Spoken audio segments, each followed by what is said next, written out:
The ways of my people are old. We work in the paddies. We live in the villages as we have for centuries past.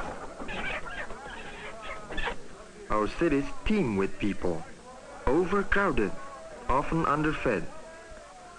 Our needs are great, our problems mighty, our nation new. I would like you to know my people, my islands, with their jungle green mountains and rivers winding to the seas which surround us. I am Salim, a teacher. When there's no other place, our classes may even meet outside. There are not enough schools. My students, like most of the people, are of many different ancestries: Malay, Indian, Chinese, Melanesian, and mixtures of all of these. But we are all of us Indonesians now.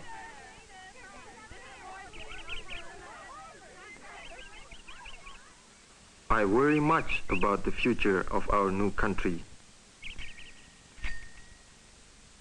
As I leave school in the evening, walking along the shady streets, I often ponder our history and our problems.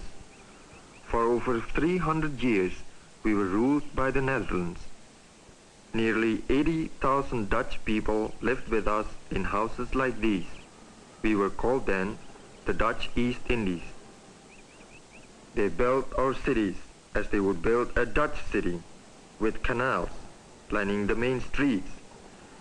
Dutch banks and trading firms managed our money and business, ran our railroads and communications. They took the wealth of the land, the raw materials, the tin ore, the rubber, the tea, and the oil which they wanted. We were their hands. They were our heads. But now it is different. Since World War II, we have achieved our freedom. We are the Republic of Indonesia. Our own president lives in the palace of the Dutch Governor-Generals.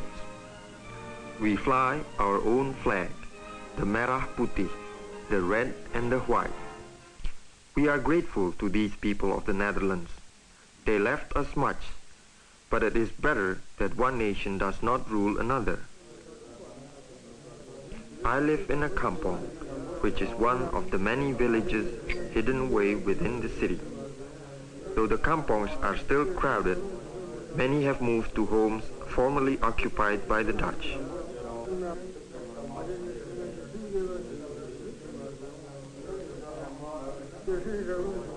I have a daughter and a wife and many friends.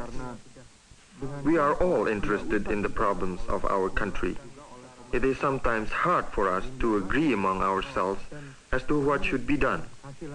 Only recently, we have decided upon a common language.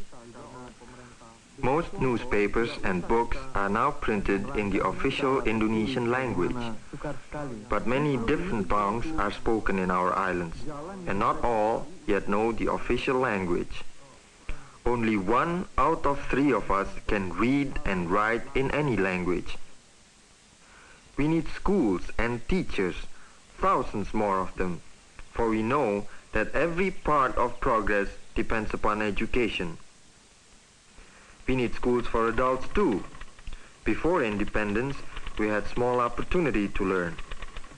Most important is the need for trade schools, so that we can learn the skills to produce for ourselves the things which we need.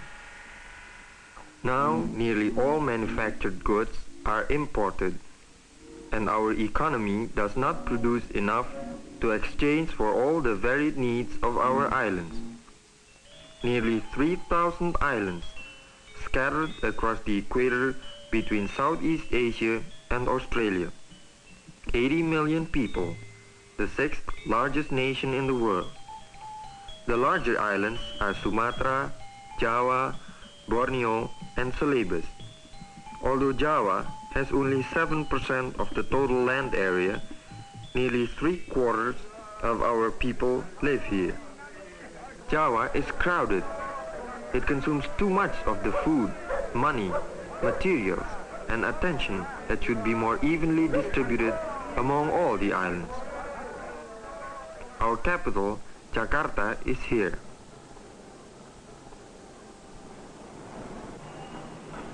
The thousands of becaks are the most common means of transportation in the city. Before World War II, Jakarta had only 500,000 people. Now, there are over 3 million. We still use the canals, or kalis as we call them, for bathing and washing clothes. The Chinese population of Jakarta is large, as it is in most cities of Southeast Asia. Competing political parties, including communists, hold frequent parades and demonstrations. Their banners litter our cities.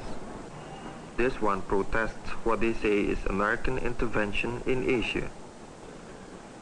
But Jakarta is not really Indonesia, for we are a nation of villages tucked away in the valleys and along our thousands of miles of coastline.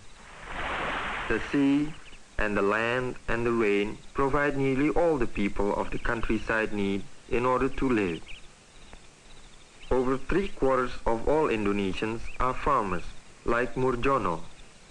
Breakfast and other meals consist largely of rice, fish, and spices. Our families are very close to one another, and often all of the members of a village are related.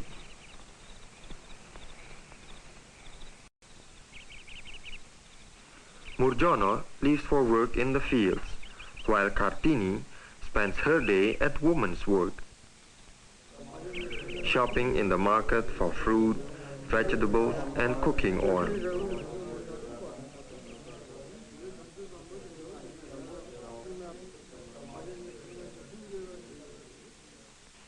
Working at the loom, weaving cloth for the family. Nearly everything which is needed is made in the village. Little must be bought from the outside.